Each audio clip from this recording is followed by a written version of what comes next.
not working hard. Yeah, right, picture that with a Kodak. Or better yet, go to Times Square, take a picture of me with a Kodak. Took my life from negative to positive, I just want y'all to know that. And tonight, let's enjoy life. Pitbull, Naya, Neo, that's right. I want all of you tonight. Give me everything tonight. For all we know, we might not get tomorrow. Let's do it tonight.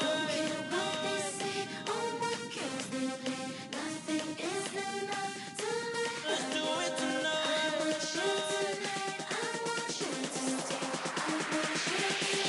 Grab somebody sexy, tell them, hey, give me everything tonight. Give me everything tonight. Give me everything tonight. Give me everything tonight. Bands of the night, cause tomorrow I'm off to Dubai to perform for a princess. But tonight, I can make you my queen and make love to you endless. It's insane the way the name growing, money keep flowing. Hustlers moving silent, so I'm tiptoeing. So keep blowing, I got it locked up like Lindsay Lohan. Put it on my life, baby. I make it feel right, baby. Can't promise tomorrow, but I promise tonight. Excuse me, and I might drink a little more than I should tonight. And I might take you home with me if I could tonight.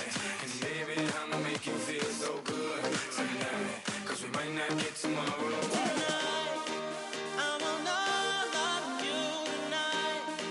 Give me everything tonight. For all we know, we might not get tomorrow. Let's do it tonight.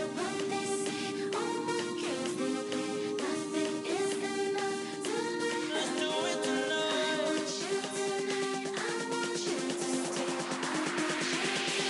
Grab somebody sexy, tell them, hey, give me everything tonight. Give me everything tonight. Give me everything tonight. Give me everything. Reach for the stars, and if you don't grab them, you should fall on top of the world. Think about it, cause if you slip, I'm gonna fall on top of your girl. What I'm involved with is deeper than the Masons, baby, and it ain't no secret. My family's from Cuba, but I'm an American idol, getting money like secrets. Put it on my life, baby, I make it feel right, baby. Can't promise tomorrow, but I promise tonight. Darling. Excuse me, and I might drink a little more than I should tonight.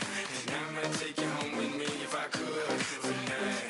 And baby, I'ma make you feel so good tonight. Cause we might not get tomorrow. Tonight, I want all of you tonight. Give me everything tonight.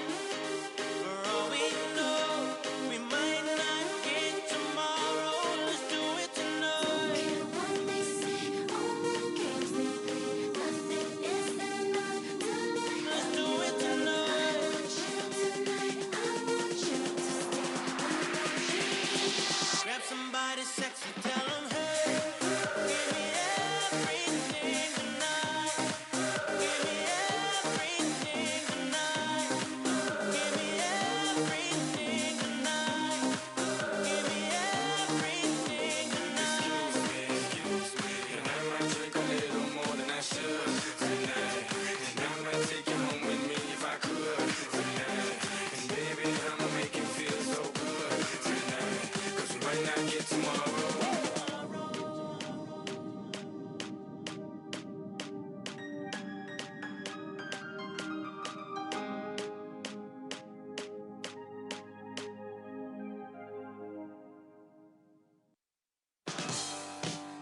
Good evening, ladies and gentlemen.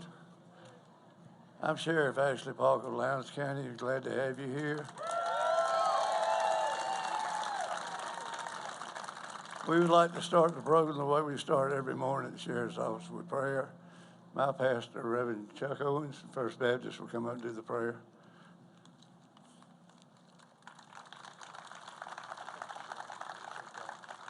Let's pray. Father, we're thankful to be able to gather here and to just celebrate this great nation. Father, we would ask that you would guide us today, that you would lead us as a nation, that we would be guided by your word and by righteousness. Father, we ask you would bless Senator Vance as he speaks and guard our hearts. Put your hand upon our nation. We ask this in Jesus' name. Amen. If you would, please stand for the Pledge of Allegiance. I pledge allegiance to the flag of the United States of America and to the republic for which it stands, one nation, under God, indivisible, with justice for all. Thank you. Please be seated. Y'all probably wonder what an 8-term Democrat's doing up here talking to a bunch of Republicans. Well, it's not a real hard choice on what we need to do to save America.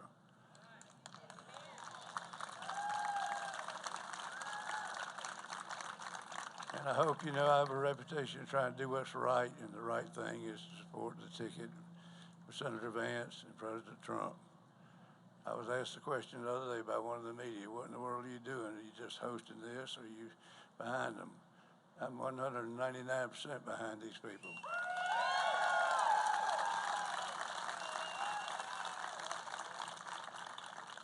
They've been very supportive of law enforcement, and he's going to close that border. And if you think that border is not hurting America,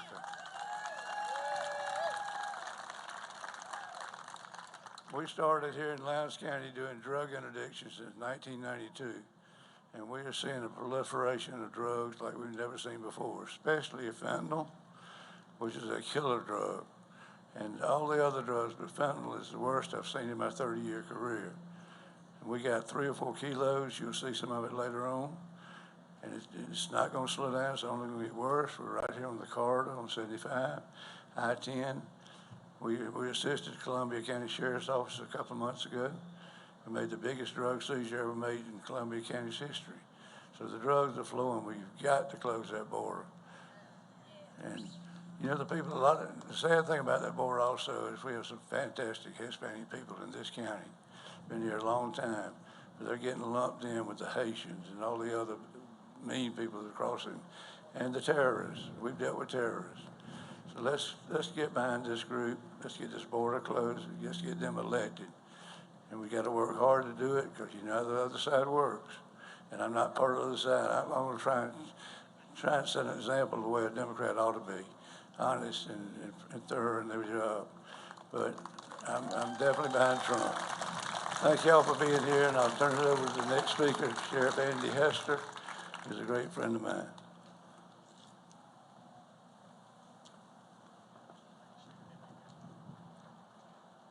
Thank you, Sheriff. Man, it's good to be here, right? It's hard to follow such a great sheriff who's been such a good mentor to a lot of us who've come along. When he told me this morning I was going to speak, that's the first notice I got. So anyway, you're going to see a lot of sheriffs come out here in a few minutes, a wealth of knowledge. But I just want to say this, and I know Senator Vance is going to be listening, and he's going to get up here and speak. But we just want, as law enforcement that represents our communities and our law-abiding citizens, we just want an administration in Washington that's going to do the same, and that's going to look after law-abiding citizens and do something to close that border.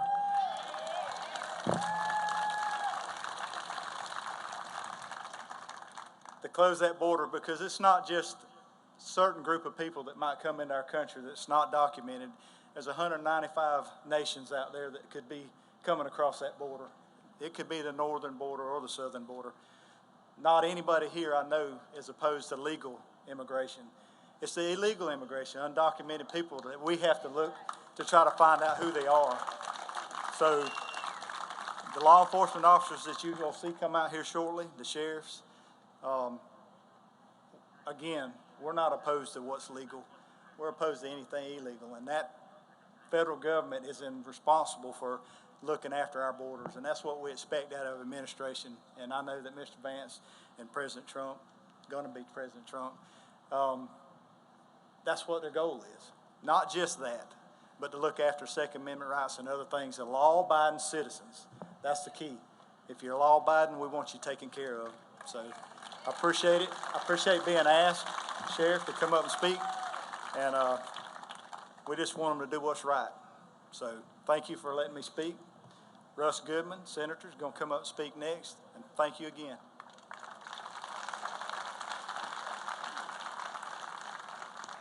Wow, it's a great day to be with y'all today. Thank you for being here. Sheriff Paul, thank you for putting all this together. Y'all give him a round of applause, if you will. He put a lot of work in your staff. Everybody put a lot of work into this. Now, many of y'all that know me know I'm an old South Georgia farmer. One time I was talking to a farmer, and he was complaining about his cotton scout. He said he fired him. And I asked him, I said, why did you fire your cotton scout? He said, well, one day I was watching him. He rode into the field on a motorcycle, and he pulled out a clipboard, and he wrote something down. He said he crunk up his motorcycle and drove through the field at about 50 miles an hour and stopped and got the clipboard out and wrote something else out and then left. That was his idea, scouting cotton. Y'all, that's about what we've got going on at the southern border right now. We are trying to do what we can on the state level.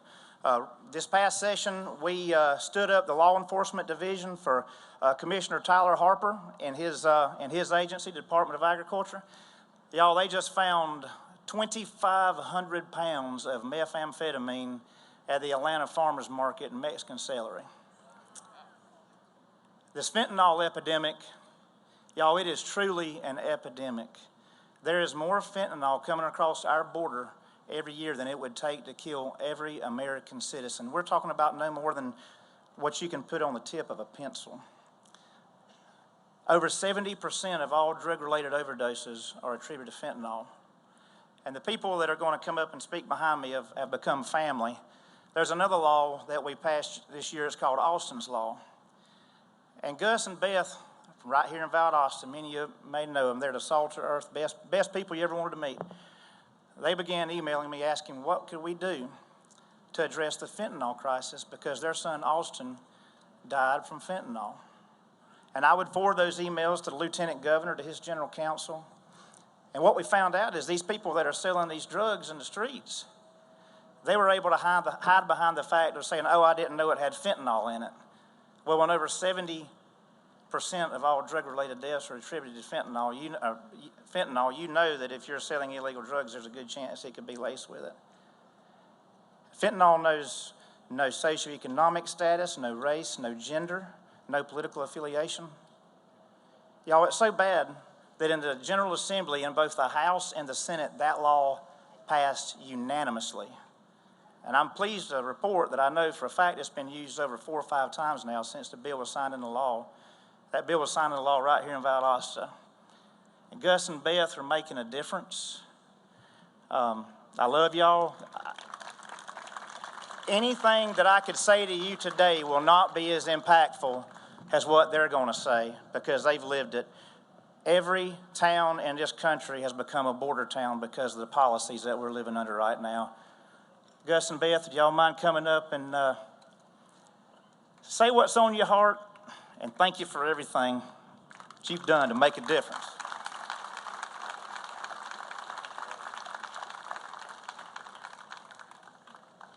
Thank you, Russ.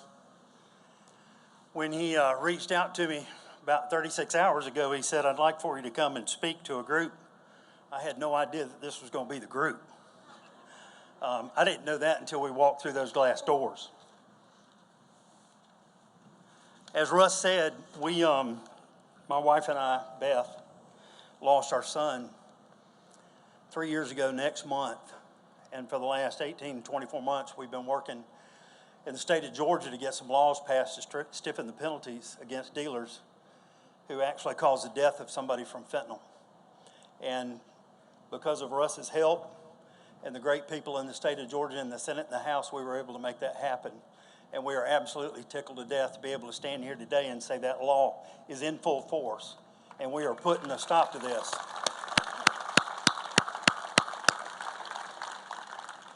We realize that what we've done in Georgia is good for Georgians, but we also realize that we've got a bigger problem, and the bigger issue is at the border.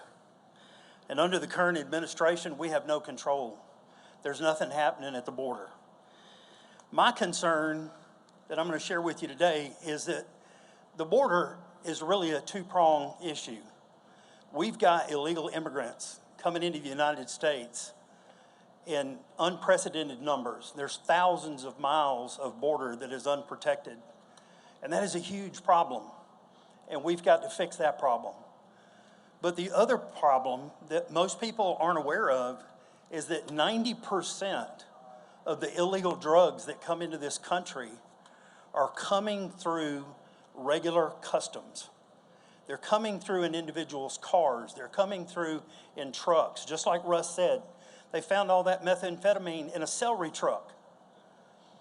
And the problem with that border is that we've got the equipment down there ready to be installed, and it has been ready for 2 years. It has AI technology, and we could cut down by 70% the amount of illicit drugs that are crossing the border.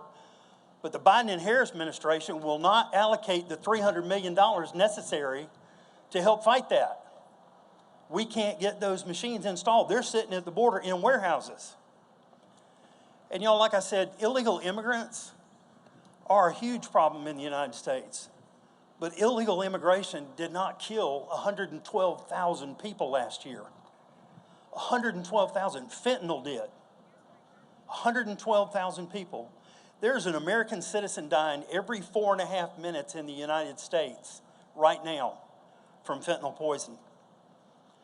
There is a high school classroom of kids dying every single day. Fentanyl poisoning is the #1 cause of death over everything in the United States of Americans between the ages of 18 and 45. It's time that we put a stop to that. And we've got the resources. I'm gonna go offline just a little bit here. We have no problem at all sending hundreds of millions of dollars to Ukraine, sending hundreds of millions of dollars to Israel.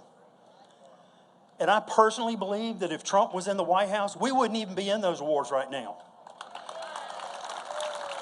He was a strong leader, and he didn't tolerate a threat to democracy around the world. And we've got to stand behind this new administration, Trump, Vance, and we've got to get them in office so that we can settle the score and we can start taking care of Americans. We need to be spending that $300 million in the United States to protect our citizens right here at home. I just want to leave you and say that I really appreciate the opportunity to stand up here. And like I said, my wife and I have done all we can do, and we're still doing more in the state of Georgia to protect the citizens of the state of Georgia. But we have got to get out a vote. We've got to get our voice heard, and we've got to get Trump Vance in the White House because we've got to fix the border problem on both sides. Thank you.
wait for June. We'll all be gone for the summer. We're on safari to stay. Tell the teacher we're surfing USA. And Anchor Keys and Inside, outside USA. Pacific Palisades. Inside, outside USA. San Onofre and Sun. Inside, outside USA. Redondo Beach, LA. Inside, outside USA. All over La Jolla. Inside, outside USA. At Waimea Bay. Inside, outside. Everybody's gone surfing USA.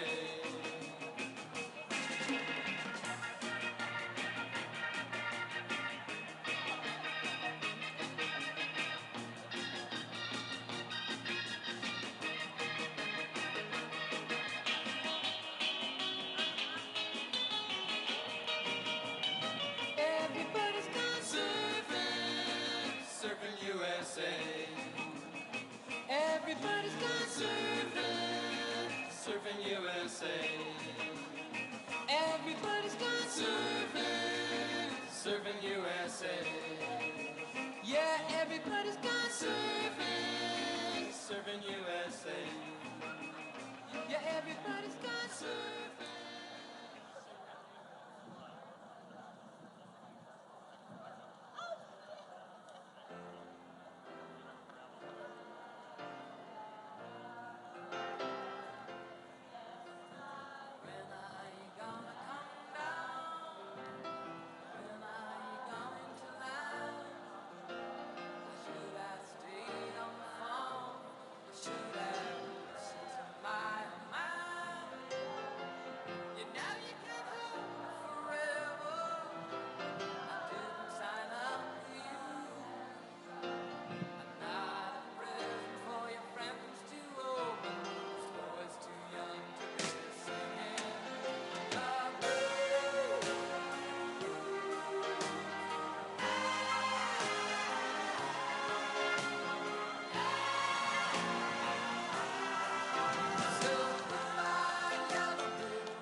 Gentlemen, please welcome the next Vice President of the United States, Senator J.D.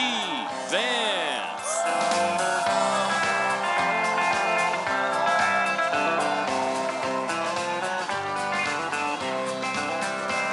Why don't we liberate these United States? We're the ones who need it worst. Let the rest of the world help us for change, and let's rebuild America first. Our highways and bridges are falling. All right, y'all. Wow. Well, let's let our sheriffs get up here. I'm proud to be flanked by a number of great law enforcement leaders in the state of Georgia, because we're here today to celebrate law enforcement and to celebrate a president who has stood with law enforcement, and that's Donald J. Trump.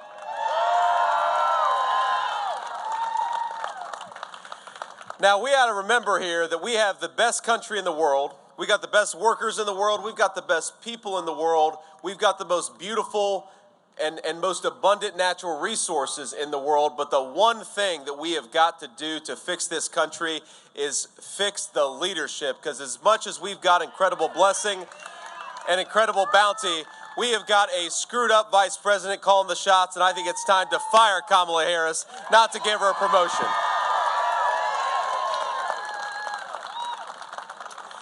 Now, I don't know if you saw yesterday, but her VP nominee, Tim Walz, the governor of Minnesota, gave a little speech at the Democratic National Convention. I will say I appreciate the Democrats not being able to keep anything on time, because I think by the time that he spoke, everybody in the state of Georgia was already in bed.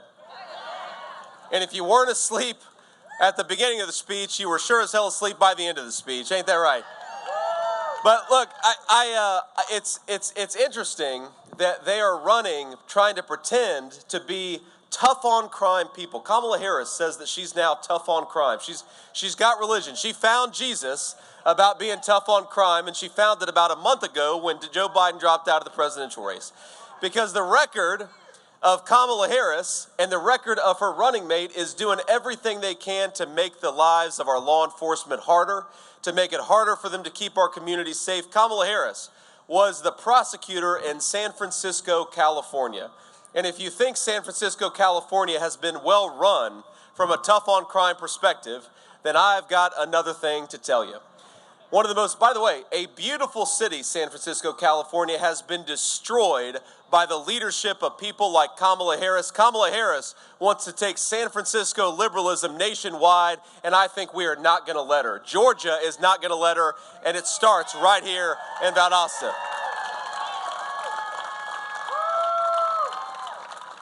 Now let's just run through the contrast a little bit, the difference between Kamala Harris's record on law enforcement and Donald Trump's record. Now Kamala Harris, she wanted to make sex crimes with minors a nonviolent offense, which means more of these sickos out on the streets of our country. Do we want that? Absolutely not.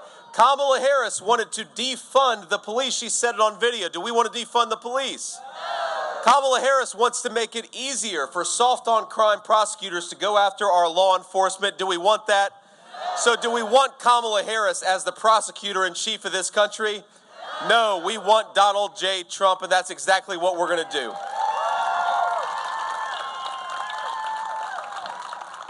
Now, as Kamala Harris was doing all those things, let's remember the record of Donald J. Trump. When Kenosha, Wisconsin, which I was at just a few days ago, Kenosha, Wisconsin was about to burn in a terrible riot. Donald Trump called the governor and affirmatively offered the help of federal officials to stop those riots and to save the city of Kenosha. Donald Trump believes that we ought to properly fund our law enforcement and make sure our police get the pay and the equipment that they need. Donald Trump believes that we ought to stop these soft-on-crime prosecutors. If the police bring in a bad guy, the prosecutors ought to throw him behind bars and keep him there. And most importantly, Donald Trump believes that we ought to make our law enforcement lives easier by closing down that southern border and getting the drug cartels out of our communities. Now, I have to say that Kamala Harris, given that she's so into soft-on-crime policy, she did select a good running mate in Tim Walz. They make quite a dynamic duo. If you remember the riots of summer of 2020 when $13 billion of damage was done to the city of Minneapolis, Tim Walz was the governor of Minnesota, and Tim Walz did everything he could to let those rioters burn down the biggest city in his state. And then Kamala Harris did everything she could to bail out the rioters out of prison, right? What a dynamic duo they make. A dynamic duo for people who don't like law enforcement, a dynamic duo for people who want to make our streets less safe. I happen to believe in a very common sense principle that we're going to back the blue and bring public safety back to Georgia and back to our country. Now, Tim Walz, I will say, I've been beating up on Tim Walz a little bit. You may have seen this. But, you know, Tim Walz loves to go around and say that he carried a weapon in war. That's what Tim Walz says. And, of course, all of the veterans out there will know that Tim Walz never carried a weapon in war. The closest he went to a war zone was Italy, which last time I checked was not a war zone. But in Tim Walz's defense, he did let those rioters burn down Minneapolis, so maybe we should give Tim Walz a little bit of credit. Maybe the combat zone he visited was Minneapolis when he was the governor of Minnesota. But let's hear now from a great leader in Georgia law enforcement, and I just want to make sure I get Ashley's name right here, but we have a great sheriff in Ashley Polk who has made this community safer. Thank you.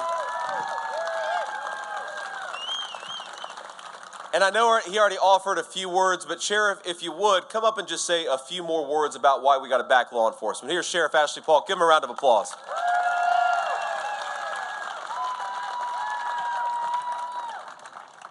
Kind of a tough job to follow a real Marine that went to a real war with a real gun. I mean, tough act to follow. As I said earlier, I said you couldn't find a better pair than we've got to save this country.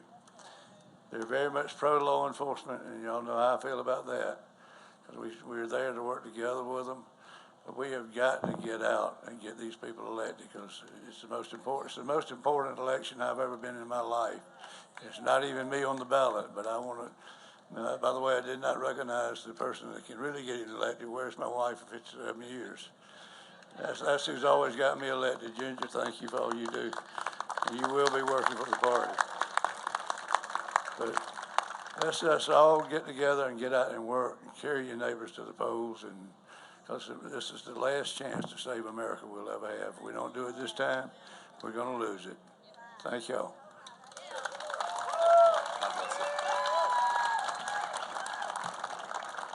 Well, thank you so much, Sheriff, and thanks to your lovely wife for doing what you do. And look, it's very simple here. We have an ability to make this country much safer than it is today. We just need better leadership. We need better leadership at the federal level in particular, because it's the federal government that opened up the southern border and let all these drug cartels bring the drug and crime into our communities. And we're here, of course, not far from where Laken Riley was born and raised. A beautiful, beautiful young girl who would still be alive today if Kamala Harris had done her job and not let these drug cartels come into our community.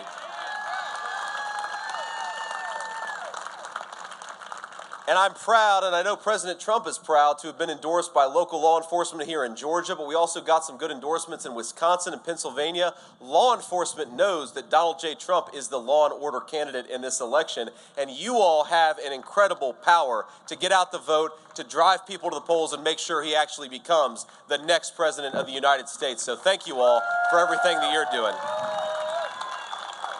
Now, I want to take a few questions from the media, but before I take some questions from the press, I want to get a little bit personal here, because the sheriffs here did something for me that I've actually never seen. They took me in to the investigation room and showed me some of the stuff that they have interdicted over the last few months just here in this community. What, Valdosta is what, 50,000 people?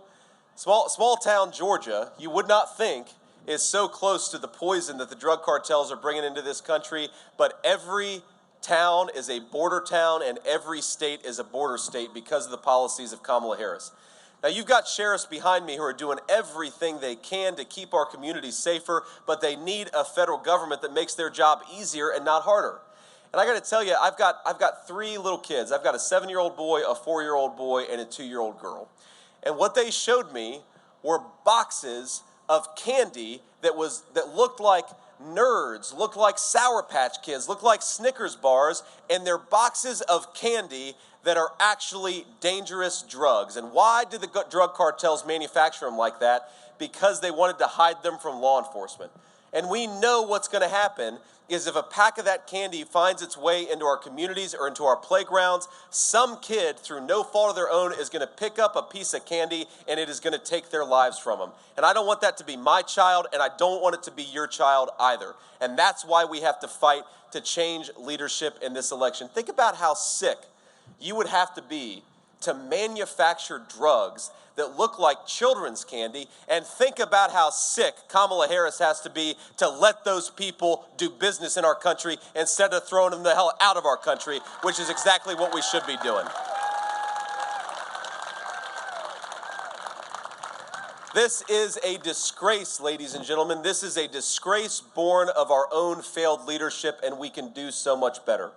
You know, one of my favorite speeches at the RNC convention, well, my most favorite speech was my wife's speech. I thought she did a hell of a job. Thank you. But beyond my wife's, one of my most favorite speeches, and it was a sad speech. She had a beautiful young mother talking about her handsome young kid, and he was maybe 14 years old. And this kid lost his life because he took something that he shouldn't have taken, but it was laced with fentanyl. And I remember watching this mom speak. And I remember thinking to myself that don't we want our kids to grow up in communities where they can make the mistakes that all kids make and they can learn from it rather than have it become a death sentence? Because we all know, we either have kids, all of us were kids at one point in our life. We all know that kids are going to get into stuff that parents and grandparents don't want them to get into. That's just a part of growing up in this country. But when I grew up, even though I grew up in a poor family, though I grew up in a neighborhood that wasn't always easy, I knew that if I made a mistake, the people around me had stuff it wouldn't take my life. And that's what the policies of Kamala Harris have taken from our children and taken from our neighborhoods. We have got to get back to the kind of country where kids can make childhood mistakes, and the Mexican drug cartels are not going to be there to take advantage of them. And I think that's what this election is ultimately about. We know that kids aren't always going to be perfect, but let's build the kind of Georgia. Let's build the kind of country where our kids can learn and grow. We're going to do it together, but only if you get us across the finish line in Georgia. This is one of the most important states in the union. It always has been, but especially in this election of 2024. So my request is very simple. Do everything you can. Get your friends and family and your neighbors to the polls. Remind that person who sometimes votes but sometimes doesn't, that it's their time to get to the polls in 2024 and vote for Donald Trump. If you got a little extra time, thank you. If you got a little time, go down to the GOP headquarters, knock on some doors, make some phone calls. The people who determine whether Donald J. Trump becomes the next president, it's not the media, it's not the dishonest leadership of the Democratic Party, it is us. Donald Trump is the people's president, but only if we do the work to make it so. God bless you guys. Let's get to work. We got 75 days to make Donald J. Trump the next president, and we're going to do it together. God bless you all. Thank you. Now, thank you, sir. I appreciate it. Now, let's take some questions from the media, and here's what I'd ask. First of all, if it's a fake news anchor, I'd appreciate y'all just letting them ask their question. It's okay. We can run them out of town after they ask their question. I'm kidding. But what I'd ask, first of all, is we start with local Georgia reporters, because we want to make sure that the local reporters get an opportunity to ask some questions. We'll take a few from local reporters, and then we'll take a few from the national press pool, and then we'll go from there. So where we got local Georgia reporter, throw your hand in the air, and I'll call on you.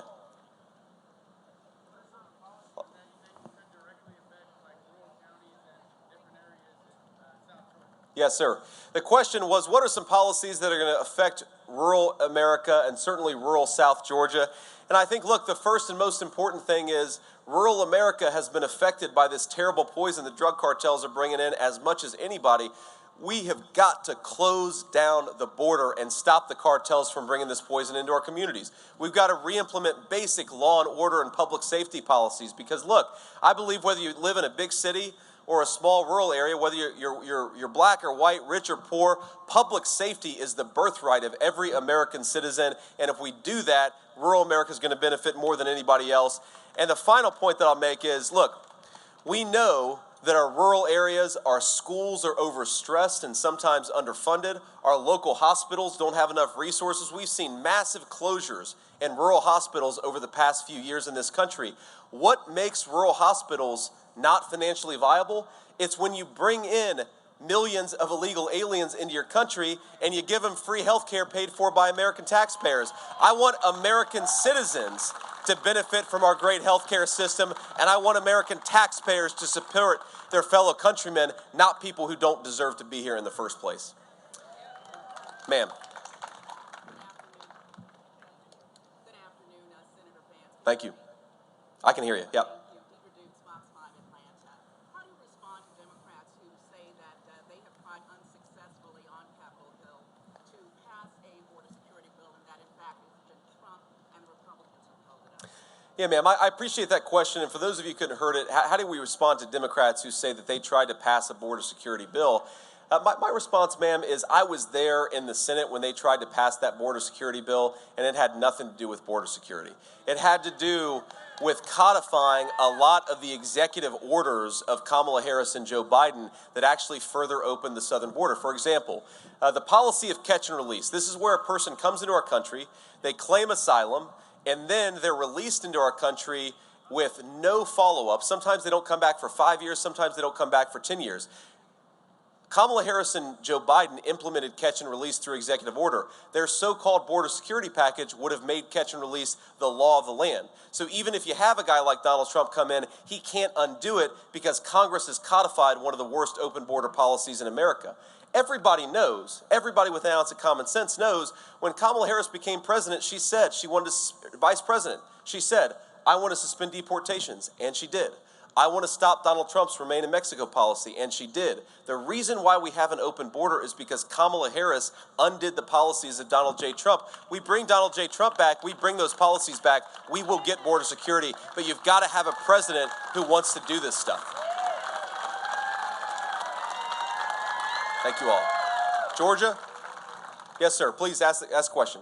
Thank you, Senator. Our station is aware of how the former president has come through here this last interview.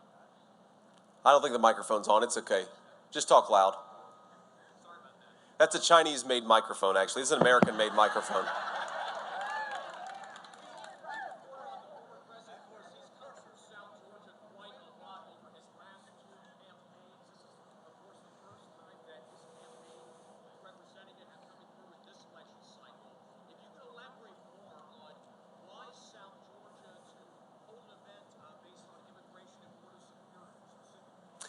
Well, first of all, why South Georgia? Because we love South Georgia, and we got to do well in South Georgia. So we want the people here to feel a little bit of love and make sure that we're thinking about them, because we're not going to win without them, right? But I do think what is unique about South Georgia and the effect of the policies of Kamala Harris is the wide open southern border, because you have that intersection of I-10 and I-75 here, very close by. It creates a lot of space for the drug traffickers and for the sex traffickers and the human traffickers. I mean, you have crime happening in this beautiful small town that would have never happened if Kamala Harris had actually done her job. And so I think that it's important to remind people that the wide open southern border has had a very direct consequences, even as far away from Texas as South Georgia. And I think it's important to remind people of that and to make the point that if we get the leadership of Donald J. Trump back, we're going to have a secure southern border. We're not going to have drugs in our kids' playgrounds that look like children's candy. We're going to have real law and order, but we've got to get better leadership in order to get it. Yes, sir. Yes, sir, in the hat, all the way in the back. What are your policies going to be toward veterans and the care for veterans? Yes, sir. I appreciate you asking that. And you know, one of the most important, how many veterans do we have here? Let's thank the veterans for their service. Thank you all for being here. I know we got a lot of veterans. God bless you all. You know, one of the great policy achievements of the Trump administration that people don't talk enough about, but our veterans know exactly what I'm talking about, is that he promoted choice in the VA healthcare system.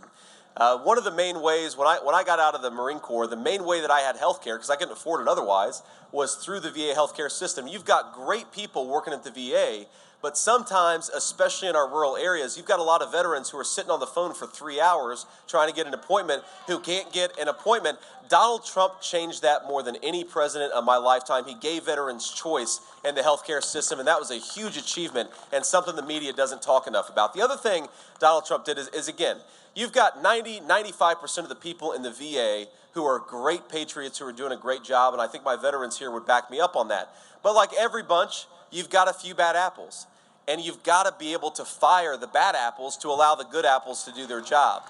And what Donald Trump did is engage in some real bureaucracy reform that made it possible for us to fire the small number of bad VA employees so that the good VA employees could be empowered to take care of our veterans. That's exactly how it should work, and Donald Trump deserves a lot of credit for that. We're going to go back to that, because I will say, did a veterans event in Pennsylvania just a couple of days ago, and the biggest complaint I heard from those veterans was that under Kamala Harris's policies, a lot of that pro-veteran, pro-choice reform had disappeared over the last couple of years. Let's bring it back, give veterans more choice, shorten those wait times, and actually keep our promise to our veterans as we must.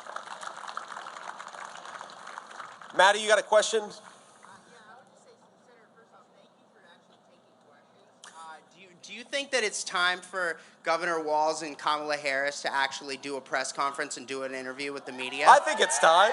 Don't you all?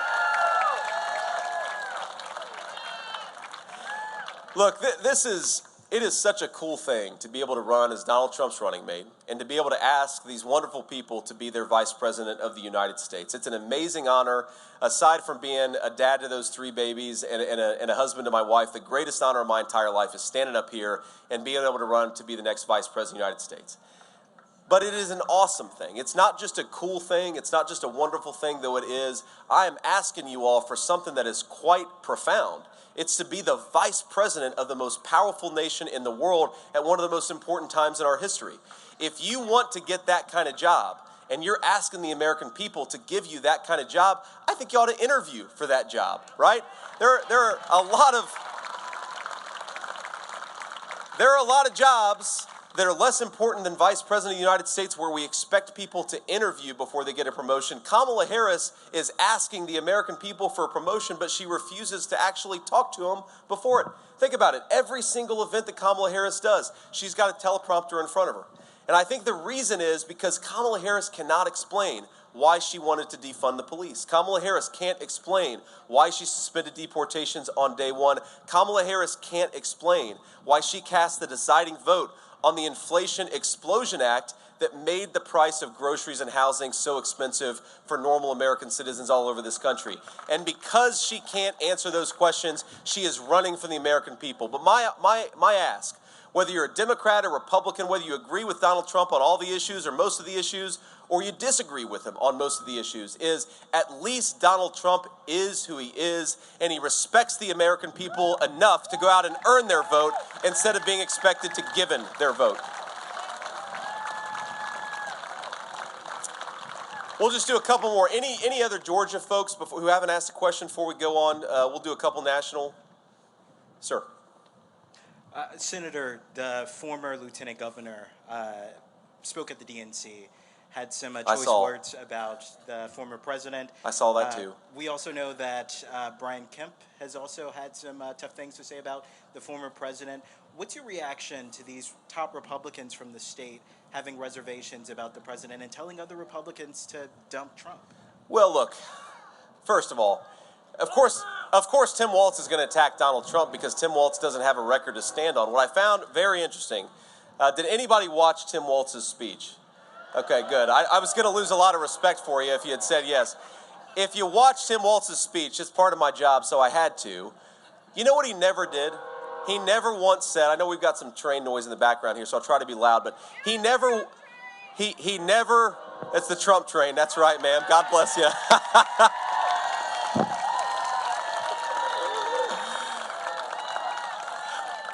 What Tim Walz never once said is, Kamala Harris accomplished this thing that lowered the cost of housing. Kamala Harris accomplished this thing that lowered the cost of groceries. Kamala Harris accomplished this thing that made America more peaceful and more secure. And he couldn't say that because Kamala Harris has caused the very policies that have made Americans' lives worse over the last few years. Kamala Harris caused the open border and caused the inflation crisis. And so it is telling that a person who has been vice president for 3.5 years, her argument and the argument of her surrogates is, we're going to do things better when I get power. She's had power for 3.5 years and she's made everything worse. That is the most simple and obvious fact of Tim Walz's speech, is he can't run on a record because the record is bad. Now, look, I actually talked to Brian Kemp very briefly earlier today, and yeah, you know, I read the headlines. Brian Kemp and Donald Trump have had some disagreements. I am 100% guarantee you that Brian Kemp is behind this ticket. He wants us to win because he believes the policies of Kamala Harris are disastrous for this country, and he's exactly right about that. So I'm glad to have the governor's support. I'm glad to have any Democrat, any independent, any moderate Republican or conservative Republican. We want anybody who believes in common sense to join the Trump train because that's what's going to save this country. And we'll do one more question from the national folks. Anybody else want to ask a question? Ma'am, please. Thank you, Senator. I wanted to ask you, because another aspect of the DNC speeches yesterday was the kind of human aspect of immigration. They had one of the DACA recipients speak. As a husband of someone who is a daughter of immigrants, how do you look at the deportation plan that Trump has will put in place? Yeah. Specifically, the detention of families and children. Well, so let me say 3 things about this. First, I am married to the daughter of immigrants to this country. I'm married to the daughter of legal immigrants to this country, people who respected the country enough to follow the rules before they came. And I think that's very important. And look, I love my wife more than anything in this world. I am so grateful that her family came here, but I'm also grateful that they came here in the right way and built a life in this country the right way. That really matters. You can't reward people for breaking the laws. If their first act of introduction to this country is to break the law, you can't reward them for that, or you're just going to encourage more law breaking. So this is my second point. You hear Democrats say this a lot, and a couple speakers of the Democratic Convention say that Donald Trump wants to separate families. And I don't know how they can say that with a straight face, given that I just heard from a sheriff earlier today that they caught 2 kids who were being basically kidnapped by the Mexican drug cartels to help those drug cartels facilitate the sale of illegal drugs into our communities. What happened to those kids? Where are those kids' parents? I guarantee our government doesn't know, because our government, under the policies of Kamala Harris, has lost thousands of innocent children to sex trafficking, to drug trafficking, to human trafficking. The party that believes in separating parents from their children is Kamala Harris, because that's what the open border has done. It's separated American citizens from their children. It's separated a lot of illegal aliens from their children. It's not good either way. Because the one group of people that I think we can all agree, I don't blame these poor children who are being sex trafficked and drug trafficked by the Mexican drug cartels, but I don't want to pursue policies that's going to make it easier for the drug cartels to take advantage of those children. We ought to pursue policies that's going to make it harder on the drug cartels. Go to war against those drug cartels. Don't facilitate their sex trafficking and their drug trafficking. And the final point that I'd say about this is, look, our message to illegal aliens who've come into this country by breaking our laws is yes. If you came into this country illegally, Donald Trump and I are going to work to send you home because that's what is required if you want to have a real border policy.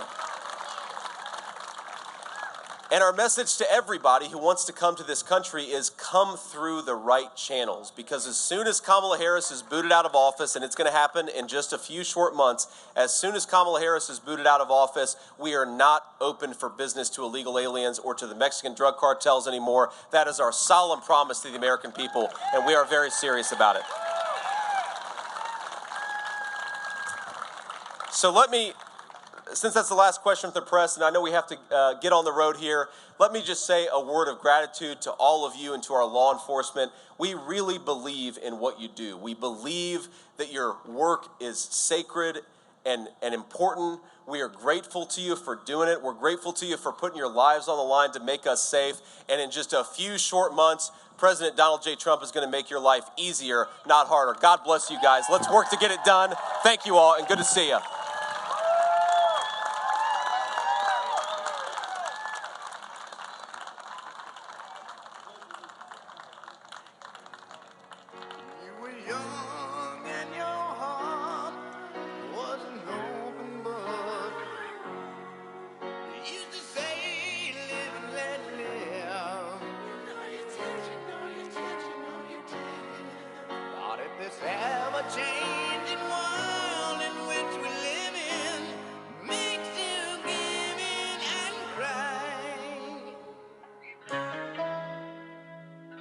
Say, live and let die.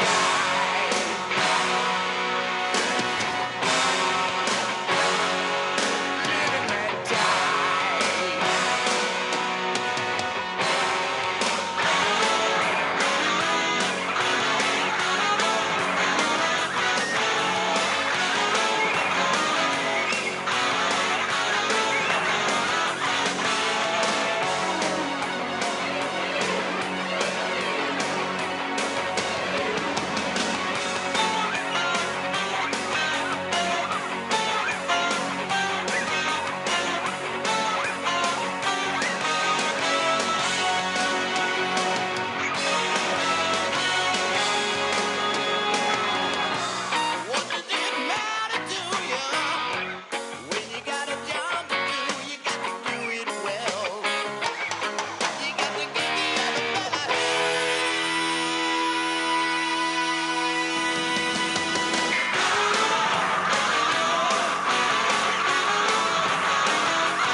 Live and let die.